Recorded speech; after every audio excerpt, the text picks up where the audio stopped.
Hello mga kumarites, ayan bago tayo mag-vlog, i-flex ko muna itong nabili ko sa TikTok shop. Pasira na kasi yung aking sapatos na pamasok, kaya naman ayan, kalimitan kasi talaga sa mga katrabaho ko, ang nakikita ko, ganito ang mga suot nila. Nakyutan ako dito, dumaan sa FYP ko, kaya ayan, napa-check out ako, ang cute. Syempre, nung dumating, sinuot ko na agad at ginamit ko na agad sa trabaho. Hindi ko na kailangan magdala ng madaming medyas, dito pa lang sa bahay, pwede ka na magmedyas. O diba, ang cute, ilalagay ko na lang to sa comment section, alam nyo na, baka maibigan nyo din. Marami na nga kasi ako nakikitang nagsusuot ng ganito. Ngayon ko lang napagtanto, mas maalban pala siya sa paa. At syempre, nung dumating siya, kinabukasan, ginamit ko na agad dito sa trabaho. Nandito na nga pala tayo mga kumarites sa locker. At syempre, i-flex ko rin yung bagong palit ko din sapatos na pantrabaho. Finally, napalitan na din yung request ko ata nito. Inabot na ng 1 taon. Na-wanted pa nga ako dun sa kinukuhanan at bakit hindi ko daw kinukuha. Ilang beses ko na nga itong binalikan. Ang sabi sa akin, wala daw size. O diba, naging kasalanan ko pa. Naumay na ako kakabalik kaya hindi ko na pinuntahan. Ay di ayun, email na pala yung pangalan ko, hindi ko pa alam ng dahil sa sapatos. Pinipigilan ko nga bumahin dyan mga kumarites. Medyo masakit kasi yung lalamunan ko dyan, feeling ko nga lalagnatin ako. February 15 nga pala ngayon mga kumarites at syempre kahapon yung Valentine's Day. Hindi rin naman tayo nakapag-celebrate noon kasi alam nyo na, pagod kami dalawa mag-asawa sa trabaho. Sabi ko nga sa asawa ko, imbis na chocolate yung ibili niya sa akin, ibili niya na lang ako ng crinkles, kaya ayan, nagpunta muna sila sa bakery para bumili. Masarap kasi talaga yung crinkles doon sa may tapat ng SM. Ang tanong pa nga sa akin kung ilan daw yung bibili niya. Sabi ko kung ilan yung kaya niya. Ay di ayun, bumili ng 10 piraso. O ayan, meron tayong kakainin habang nagdi-devotion. Sabi ko nga sa asawa ko, dito na lang kami kumain sa Jollibee, gamitin yung kanyang atome. Abay syempre mga kumarites, meron din siya. Alangan namang akin ang gamitin. Nung nakaraang kumain kami sa labas, yung akin na nga yung ginamit ko. Tapos yung kanya naman ngayon. Ito nga pala yung kanya at medyo malaki-laki din yung laman. Mag-apply na rin kayo mga kumarites sa atome. Ilalagay ko yung link sa comment section. Pero bago muna kayo pumunta dun sa link na ibibigay ko, mag-download muna kayo ng Atome. Pero mga kumarites, siguraduhin nyo lang na wala kayong sabit sa mga online application. Lalo na yung mga Shopee Pay Later, TikTok Pay Later, Lazada Pay Later. Kasi for sure, madedetect nila yan at hindi kayo maaaprubahan. And take note, ang Atome nga po pala ay para lang sa mga taong responsableng magbayad ng kanilang mga utang. Dahil sasabihin ko sa inyo, hindi rin kasi biro ang pagbabayad. Dahil hindi naman ito libre, ito ay utang. Ito ay pera na pinahiram laang din naman sa atin at kailangan nating bayaran. For sure si Atome magagamit lang namin sa pagkain-kain sa labas. Kesa nga naman gumamit kami ng cash, edi ito na lang. Kasi kalimitan talaga, wala naman talaga kaming pang cash. Minsan kasi kagaya ko, sukbutan sa sahod, hindi abot sa sahod. Kaya para sa akin, malaking tulong din si Atome. Kasi kada sahod, pwede ako magtabi ng pambayad kay Atome. Nakakatuwa din kay Atome kasi meron din siyang months kung kailan mo siya gustong bayadan. At panigurado, magagamit ko to kapag mag-grocery tayo kasi pwede din siya doon. Nagaantay na nga lang pala kami ng order niya. Nag-uusap-usap nga pala kami dyan kasi sabi ko sa anak ko kung kumusta yung kanyang gala. And ayun, hindi pala siya sinipot ng kanyang ka-date. Tapos maya-maya din naman, tumunog na din naman itong hawak ko kaya pumunta na ako dito sa counter. O diba, nang dahil kay Atome, nakakain tayo kahit walang cash. Ay aba, sabi ko naman sa asawa ko, siya ang magbabayad nito at hindi ako dahil ako ay may utang din kay Atome. Pero mas malaki yung utang niya kasi naka 900 kami dito, yung akin 700 plus lang. Hindi kasi ako masyadong umutang ng malaki kasi nga may binabayaran pa rin ako mga utang bukod nga dito. Sa totoo lang, kailangan nating mag-budget talaga at maging responsable sa mga pinaghirapan nating pera. Sa panahon talaga kasi ngayon napakamahal na ng bilihin. Nagulat nga ako, bumili ako ng langis na 1.5. Dati nabibili ko lang siya ng 125. Sus ko mga kumarites, nagulat ako sa presyo na ngayon 190 na. Lula na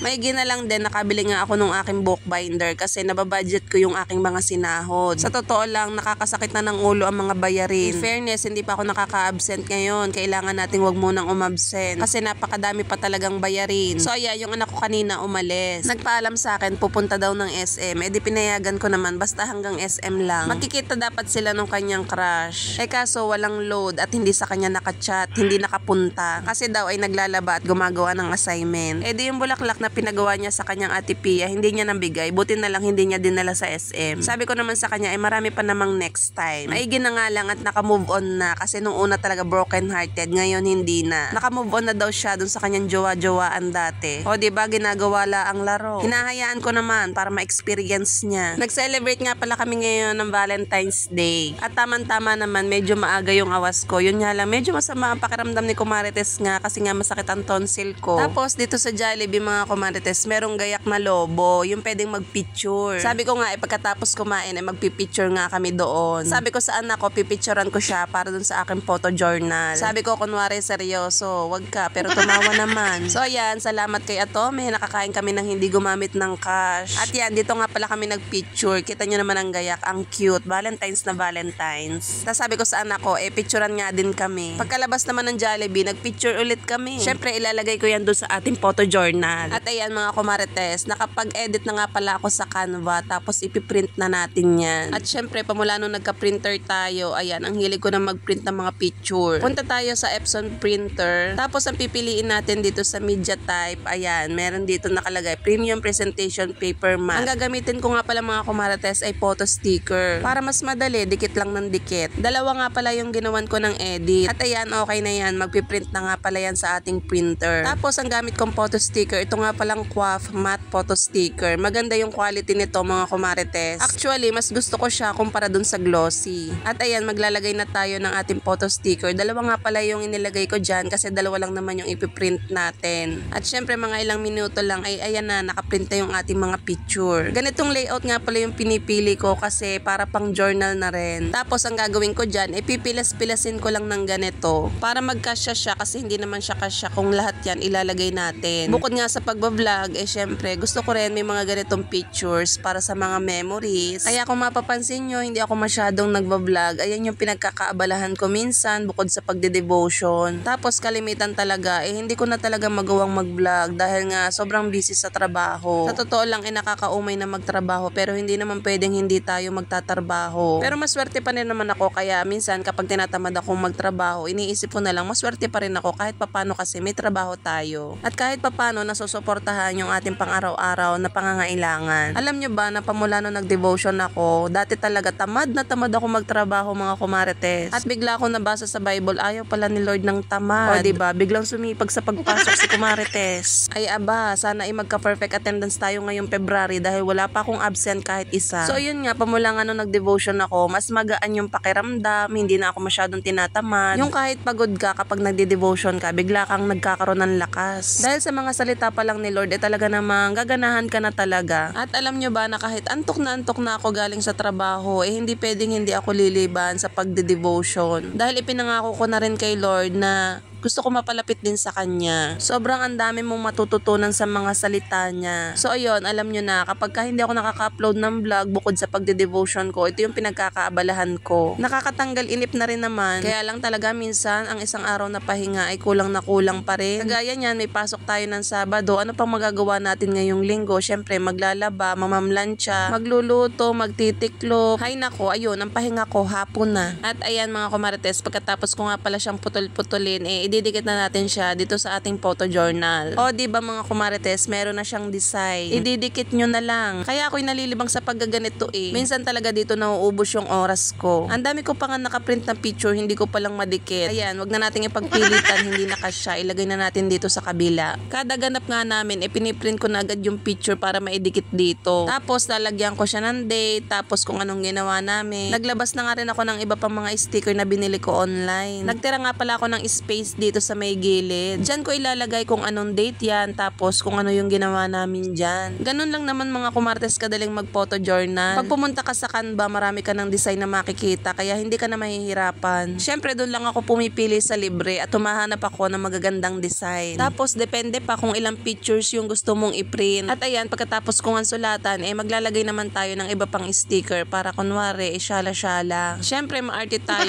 artihan na rin natin tong ating photo journal. Pinaglalagyan ko lang naman ng kaunti ang mga sticker para naman hindi masyadong OA. And ayan, ito na yung ating finished product. O, diba? Abangan nyo kung saan yung next. Ang pogi naman ng aking anak, napakabarinuhin lang talaga. O siya mga kumarites, hanggang dito na lang muna ang ating mini vlog. Bye!